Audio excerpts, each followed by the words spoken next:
ከአዲስ አበባ የተሰማው ዜና እጅግ አስደንጋጭ ሆኗል። ድንገተኛ ሞት ልብን የሚሰብር ሐዘን የሚያሸክም ክፉ አጋጣሚ ሲሆን እንዲህ ለመስማት በሚዘገንን መልኩ ሲመጣ ደግሞ እድሜ ልክ የማይወጣ መሪር ሐዘንን ያስከትላል። የሁለት ልጆች እናት የሆነችው ሴት እጅግ በሚያሳዝን ሁኔታ ከአራተኛ ፎቅ ራሷን ወርውራ መሞቷ ተሰምቷል። ራሷ ላይ ያስጨከናት ይህንንስ ከባድ ውሳኔ እንድትወስን ያደረጋት ምን ይሆን የሚለው የብዙዎች ጥያቄም ሆኗል። ለመሆኑ በዕለቱ የተፈጠረው ነገር ምንድነው? ለጆሮ ዘግናኝ የሆነው አሟሟቷስ እንዴት ሊፈጠር ቻለ? ሁሉንም በዝርዝር እንነግራችኋለን። በሌላ መረጃ ደግሞ ኢትዮጵያን ከለላ ማጣታቸው ተሰምቷል። የአሜሪካ መንግስት ያልተጠበቀ ውሳኔ አስተላልፏል። ኢትዮጵያን ሲያገኙት የነበረው ከለላ መቋረጡን የአሜሪካ መንግስት አስታውቋል። ይህም መረጃ በርካታ ኢትዮጵያንን ያስደነገጠ ሆኗል። ከአሜሪካ የተሰማው መረጃ ለምን አስደንጋጭ ሆነ? ያልተጠበቀ ሆኖ የተነገረው ውሳኔስ ምንድነው የሚለውን ወደ እናንተ እናደርሳለን። ሰላም ጤና ይስጥልን ውድ የአማርያ ቲዩብ ቤተሰቦች እንደምን ቆይታችኋል? በዛሬው መሰናዶ እጅግ አሳዛኝ በሆነ አሟሟት ህይወቷን ስላጠፋችው እናት እንዲሁም ለስደተኞች አስደንጋጭ ስለሆነው ውሳኔ አስመልክቶ የተሰሙ መረጃዎችን ወደ እናንተ እናደርሳለን። ቻናሉን ሰብስክራይብ በማድረግ ቤተሰብ እየሆናችሁ ቪዲዮን ላይክ እና ሼር በማድረግ አብራችሁን ቆዩ። ሞት ድንገት መጥቶ ልብን ማሳዘን ልማዱ ቢሆንም እንዲህ ባልታሰበና አስደንጋጭ በሆነ መንገድ ሲከሰት ግን ለማመን የሚከብድ ይሆናል። በሁለት ልጆች እናት ላይ የደረሰው ሞትም እንዲህ ነው። ታህሳስ 3 ቀን 2018 ዓ.ም ሁሉም ሰው በተኛበት ሌሊት ከአያት 49 ወደ ፍየል ቤት በሚወስደው መንገድ ላይ ከሆሴ ሪል ስቴት በታች አያት 5 ተብሎ በሚጠራው ኮንዶሚኒየም የብሎክ 17 አራተኛ ፎቅ ዲሽ በኃይል ይጮሃል። ድምጹን የሰሙት ሰዎችም አንዱ ስርዓት የለሽ ከላይ ቆሻሻ ጥሎ ሊሆን ይችላል በሚል ያልፉታል። ነክቶ የሆነውን ሲመለከቱ ግን ሌሊት የተሰማው ድምጽ እነሱ እንዳሰቡት ስርዓት የለሽ ሰው ከላይ ወደ ታች ቆሻሻ ሲጥል የተፈጠረ ድምጽ ሳይሆን ሌላ ሆኖ ተገኘ። ከነጋ በኋላ በማለዳ ሁሉም ሰው ወደ ስራ ሊሄድ ሲወጣ የሆነው ነገር ተረጋገጠ። እናም አንዲት እናት ህንጻው ስር ወድቃ ህይወቷ አልፎ ተገኘ። አሟሟቷ እጅግ አሳዛኝ የሆነችው ሴት ማንነቷ ማን ይሆን? የየትኛው ብሎክ ነዋሪ ናት የሚለው ሲጣራም አንደኛ ፎቅ ላይ ተከራይታ ከሁለት ልጆቿ ጋር የምትኖር እናት መሆኗ ታወቀ። የመጀመሪያ ልጇ የዩኒቨርሲቲ ተማሪ ሲሆን ሁለተኛ ልጇ ደግሞ የሁለተኛ ደረጃ ተማሪ ሆነች የ14 ዓመት ታዳጊ መሆኗም ተነግሯል። በሌሊት ጨለማ ከምትኖርበት አንደኛ ፎቅ ወደ አራተኛ ፎቅ ወጥታ ራሷን ወደ ምድር የመወርወሯ ምክንያት ባይታወቅም ከሰሞኑ ግን ስራ ተቀንሳ ቤት መዋሏን ጎረቤቶቿ መናገራቸው ታውቋል። ነገር ግን የት ትሰራ እንደነበርና ስራ የተቀነሰችበት ከየትኛው ተቋም እንደሆነም አልታወቀም። ሞቷ በርካቶችን አሳዝኗል።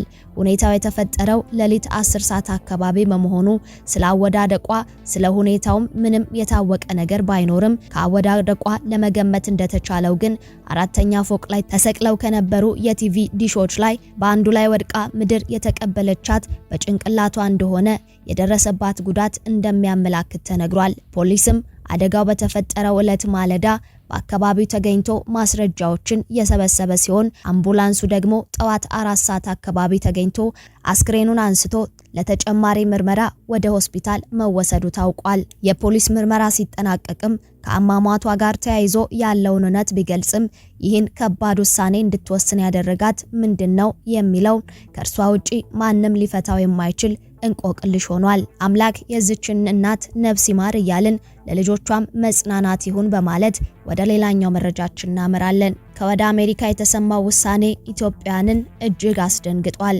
የአሜሪካ መንግስት ለኢትዮጵያን ሲሰጥ የነበረውን ከለላ ማቋረጡን ተናግሯል።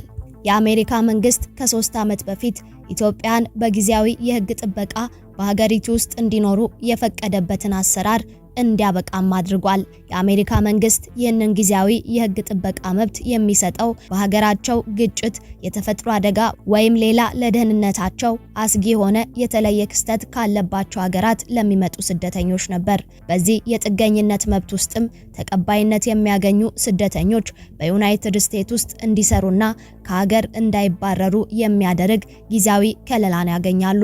ይህ በትግራይ የተካሄደውን ጦርነት ተከትሎ በፕሬዝዳንት ጆ ባይደን አስተዳደር ለኢትዮጵያን ጥገኝነት ጠያቂዎች ሲሰጥ የነበረው ጊዜያዊ የህግ ጥበቃ ሲሆን በስደተኞች ላይ ጠንከር ያለ አቋም በሚያራምዱት በፕሬዝዳንት ትራምፕ አስተዳደር እንዲያበቃ ተደርጓል። ውሳኔው ይፋ የተደረገው የአሜሪካ የሀገር ውስጥ ደህንነት መስሪያ ቤት ኃላፊ ክርስቲኖም የመንግስት ውሳኔዎች በሚሰጡበት የፌዴራል መንግስቱ መድረክ ላይ ባወጡት ማስታወቂያ ነው። የሀገሪቱን ሁኔታ በመመርመርና ከሚመለከታቸው የአሜሪካ መንግስት አካላት ጋር በመመካከር ኃላፊዋ ኢትዮጵያ ለጊዜያዊ የህግ ጠበቃ የሚያስፈልጉ ሁኔታዎችን የማታሟላ ናት የሚል ውሳኔም አሳልፈዋል በማለት ውሳኔውን አሳውቀዋል። የአሜሪካ መንግስት ይህንን ህጋዊ ጠበቃ በመጀመሪያ ለ18 ወራት ተግባራዊ እንዲሆን ለኢትዮጵያን መስጠት የጀመረው ጥቅምት 11 ቀን 2015 ዓ.ም ነበር። የወቅቱ የሀገሪቱ ውስጥ ደህንነት መስሪያ ቤት ኃላፊ አሌያንድሮ ሚዮርካስ ባወጡት መግለጫ ነበረ በወቅቱ በኢትዮጵያ ውስጥ የነበረውን የትጥቅ ግጭት የተለየና ጊዜያዊ ሁኔታን ከግምት በማስገባት በአሜሪካ ውስጥ ህጋዊ የመኖሪያ ፍቃድ የሌላቸው ኢትዮጵያን ጊዜያዊ ህጋዊ ከለላ እንዲያገኙ ተፈቅዶ ላለፉት 3 ዓመታት ተግባራዊ ሲሆን ቆይቷል። ይህ ጊዜያዊ ህጋዊ ጥበቃም ለኢትዮጵያን በተፈቀደበት ጊዜ ወደ 27000 ይሆናሉ ተብለው የሚገመቱ ኢትዮጵያን ተጠቃሚ ይሆናሉ ተብሎ ይጠበቅ እንደነበረ በወቅቱ የሀገር ውስጥ ደህንነት መስሪያ ቤት ቃል አቀባይ ተናግረው ነበር። የዚህ ጥበቃ ተጠቃሚ የሆኑ ኢትዮጵያን ውሳኔም ይፋ ከመሆኑ በፊት በአሜሪካ ውስጥ ረዘም ላለ ጊዜ የቆዩ መሆናቸውን ማረጋገጥ ይጠበቅባቸው የነበረ ሲሆን ከተጠቀሰው ጊዜ በኋላ ወደ አሜሪካ መግባት ለእድሉ ተጠቃሚ እንደማያደርግም ተገልጾ ነበር። ለስደተኞች ህጋዊ ከለላ በሚሰጠው በዚህ አሰራር ከኢትዮጵያን በተጨማሪ የሌሎች በርካታ ሀገራት ተጠቃሚ ሲሆኑም ቆይተዋል። በከፍተኛ ሁኔታ ተጠቃሚ የሆኑት 600,000 ቬንዙዌላውያንና 521,000 ሄይቲያውያን መሆናቸው ይነገራል። ነገር ግን ፕሬዝዳንት ትራምፕ ወደ ስልጣን መምጣታቸውን ተከትሎ የሀገር ውስጥ ደህንነት ባለስልጣናት በቅርቡ የበርካታ ሀገራት ዜጎች ከዚህ እድል ተጠቃሚነት ውጪ እንዲሆኑም አድርገዋል።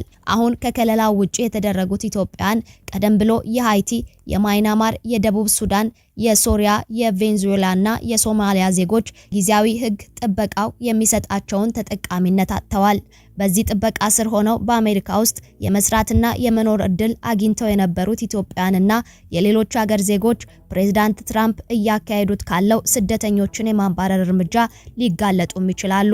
የትራምፕ አስተዳደር ዋነኛ ግቡ ያደረገው በሀገሪቱ ያሉ ህገወጥ ስደተኞችን በመቶ ሺዎች ከአሜሪካ ማስወጣት ከመሆኑ በተጨማሪ ህጋዊ የመኖሪያና የስራ ፍቃድ ያላቸው ሰዎችን ሰነዶች መለስ ብሎ እንደሚመረምርም አስታውቋል።